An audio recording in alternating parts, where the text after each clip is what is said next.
Tonight, an ABC premiere presentation. Their town was destroyed by toxins. And I love it up here. Now they're the first inhabitants of the moon, pioneers of a new frontier. I'm on the roster to go out today. Good luck, son. But it becomes a fight for survival. There's a solar flare heading for him. Big one. This is a flare alert. Everybody to your station. My brother's out there. I'm not gonna leave him out there to die. Incoming flare alert. Do you copy? Take the trip to Plymouth next.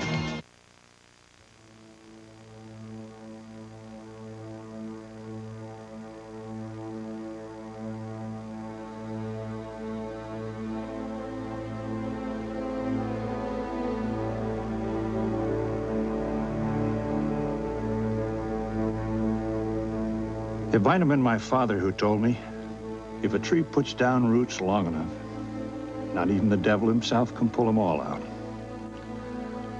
I guess I've grown to think the same of this place. What was it, after all? Just a quiet old dog of a town trying to scratch a living out of what little timber and mining was left in the region. Hardly even worth a mention. But that was all before the accident. Late one night, these men came pounding on our doors in radiation suits. Said there'd been an accident in their factory, a bad one. Take what you can carry, they said, and don't stop to look back.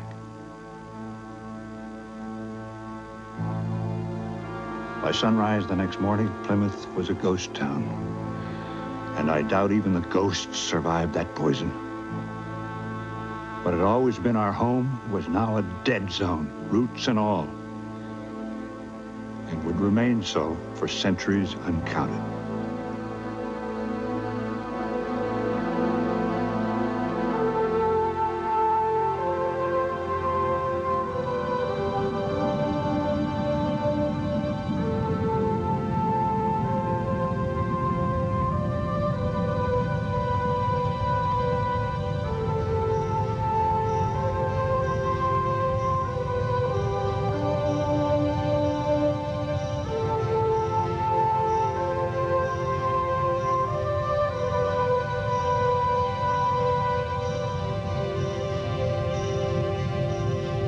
By all rights, that should have been the end of our story.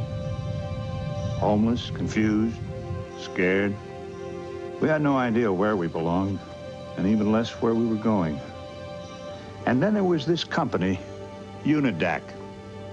Unidac is one of those big global conglomerates, and to their credit, they were quick enough to offer to pay for what had happened to our houses and our land. But for most of us, if money had meant that much, well, I imagine we'd have all left Plymouth long before that toxic cloud chased us out. No, as strange as it may sound, what we really wanted was just to stay together like we'd been for generations. A community. And not even Unidac could pull that out of a briefcase. In an account of that first crossing, one of the pilgrims begs of the Mayflower's captain to say where they're bound for. The New World, sir, replies the captain. The New World. My friend, you didn't know the half of it.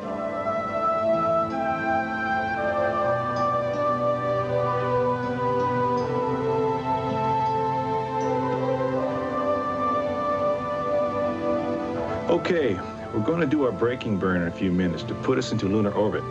So you want to keep your seatbelt snug, okay? Sure thing, Marshal. Thanks. All right.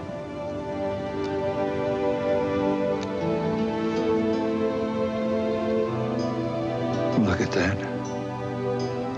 The moon. Well, it turned out there was another division of Unidac that had been trying to set up a mining base on the moon, of all places, and they were losing their shirts in the process.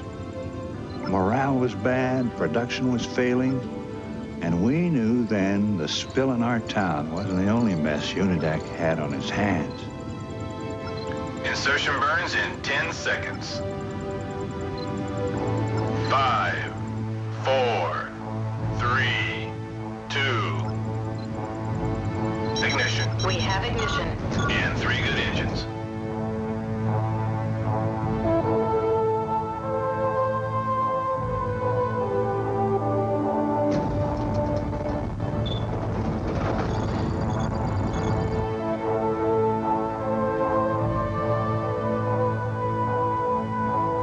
So we offered Unidac a deal. They build us a town on the moon, and we'd go up there and try to run their business. An equal partnership. Their money and our future. Somebody was bound to try it. And hadn't it been our own ancestors who pioneered their way across the country to found Plymouth in the first place? Well, I'll spare you all the war stories, but it's been almost 5 years now that the first of us left Earth with the company construction crews to break ground on our new digs. And since then, those that agreed to go have all followed in groups like this until us. We're the last of the old Plymouth to make the sojourn. And within a day now, we'll once again call ourselves a town.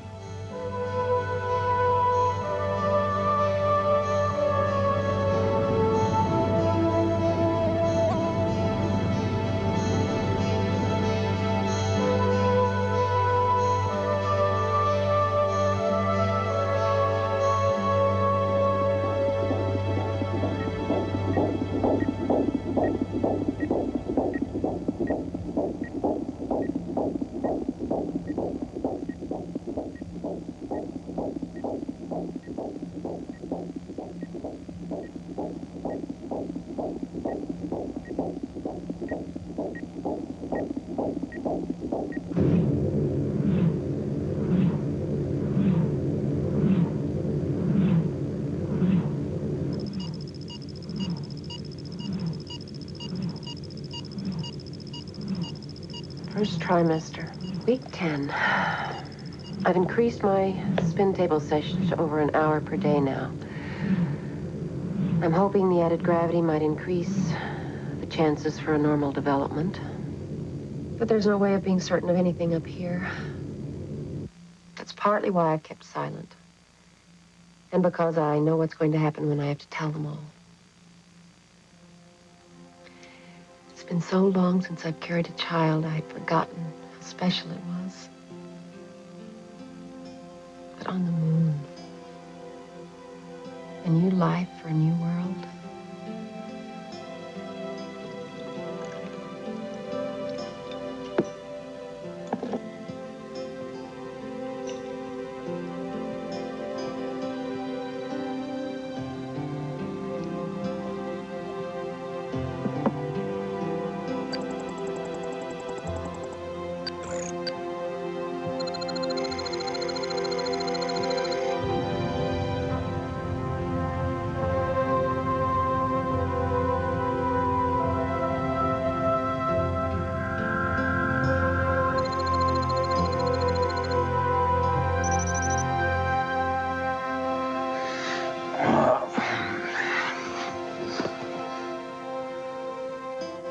Eugene, I'm gonna murder you!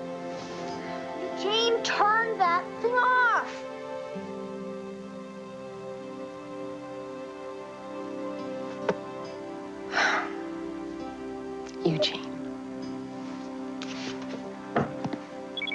Eugene Matheson, what do you think you're doing?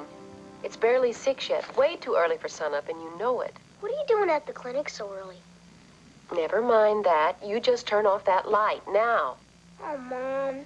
Come on. No one's gonna sleep this morning. The shuttle's coming. Well, it's not going to get here any faster by you waking up the whole neighborhood. Can't we even just have a little sunlight? I won't make it more than 25 looms. I promise. 20 looms and not 1 loom more. Yes, ma'am.